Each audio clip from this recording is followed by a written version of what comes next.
my vision kind of came back, and I just saw this huge like glob of like blood and pus just come off my face. Craziest injury that I've ever seen. Oh, one time when I was a kid, I got my head run over at the beach. We were body surfing, and like my other friend was trying to sand slide and catch the wave behind it, and I popped my head up right in front of him, and he ran my head over with the surf or with the bodyboard. And like I was just bleeding out of my jaw, dude, like out of my mouth. It was horrible. Like all I could see was white for a little bit. And then like my vision kind of came back, and I just saw this huge like glob of like blood and pus just come off my face. Yeah, no, I had to have it wired for 6 weeks. It was like a thing. I spent like a couple of nights in the hospital. I was all fucked up. They were like shooting me up with opium or whatever. Like it was bad, dude. It was really bad. I had to go get x-rays. They were like I would wake up in the middle of the night. Like I was there for like 2 or 3 days before I could get surgery. And like they just like I would wake up and they would just shoot me back. Like I would start going, oh my face, and then they would shoot me up and I would pass back out. Yeah, no, dude. Like he was crying on the ground for like as long as I was. He was just on the ground too. Like we were both fucked up.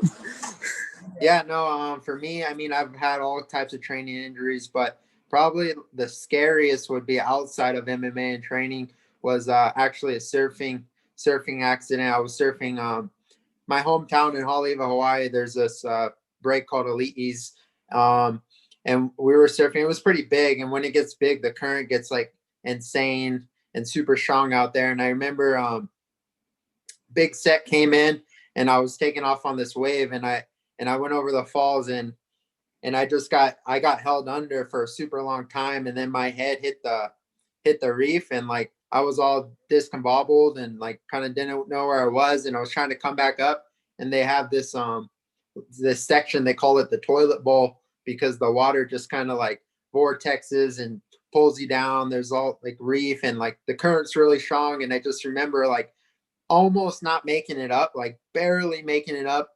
And then another wave came and held me down again. And then it was a scary, it was super scary. Probably scarier than any fighting, any training experience that I've ever witnessed. So, yeah.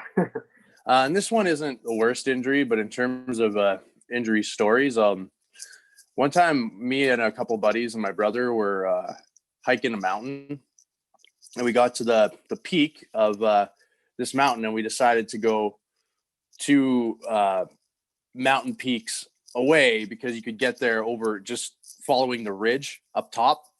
Probably not like advisable.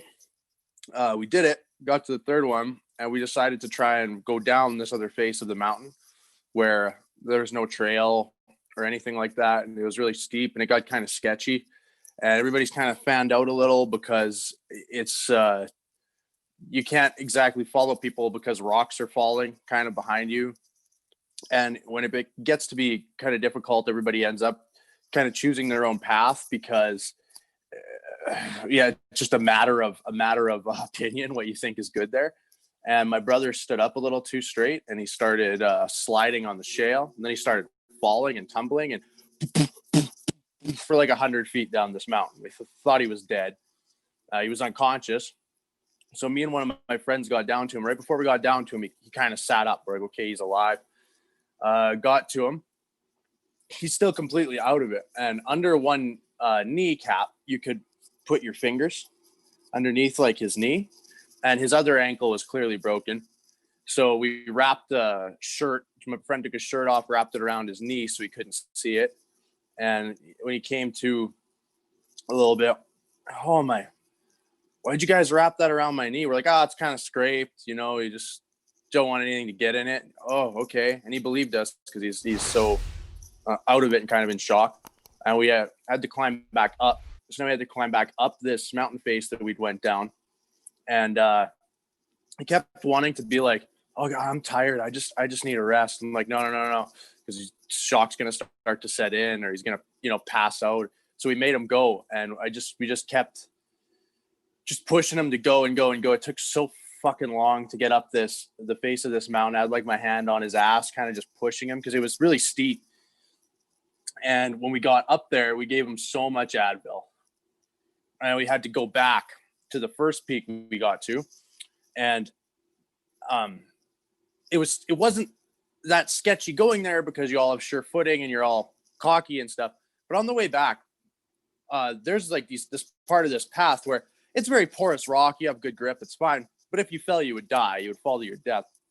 So I'm holding his backpack, and he would just freak out because if you ever been in like a fight or flight situation, you get extremely aggressive almost. And he just, don't fucking grab that. And I'm like, oh, I just kept lying, be like, oh man, I was falling. I had to grab onto something. And he would just believe it over and over and over because his brain wasn't like retaining memories. You know, when you're in that kind of thing, sometimes your brain doesn't use its power to store because it's using all of its abilities just to get through something. And we got back to the first mountain peak, got all the way down the mountain, kept having to tell him that, oh man, after this, we're going to be in the tree line. You're going to have stuff to grab. It's going to be so easy. And he bought that line like 15 times. Every time we would not be in the tree line after you get over the crest of a hill. And we got to the bottom of the mountain. He collapsed. I went and got my truck. We had to pick him up dead weight to put him in the truck. He couldn't like get up at all. He'd used like everything, and his body just gave up there because he knew that he was like out of the woods, literally. And when we brought him to the hospital and explained where we were, they didn't believe that we were in the place we said we were. Well, how did he get out? And we told them, well, he climbed back up, and gave him some Advil, and he got down. And they're like, we have to airlift idiots like you guys out of there all the time. They're like, there's no way he climbed out of there. I'm like, oh, he did. So yeah, there's a crazy one. Oh, well, I screamed no when he was falling. Yeah, like that's fucking gonna help anything. But well, like I said, we thought he was dead when he was knocked out. I have not been injured, so that's fortunate.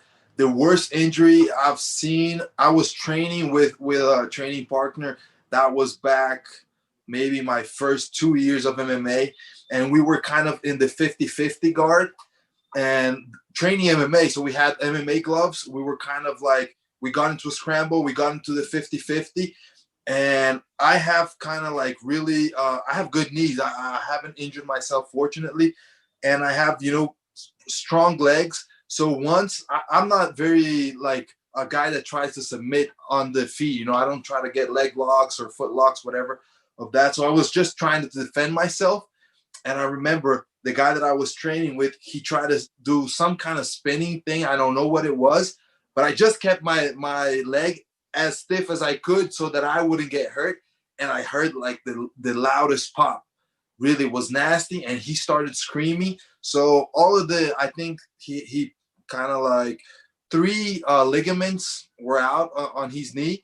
And the hard thing is that we were still in the 50-50. So to get out of that position with him having like a whole bunch of pain, it was hard. I was kind of trying to move out and my coach trying to work a way where he wouldn't feel that much pain. It was nasty.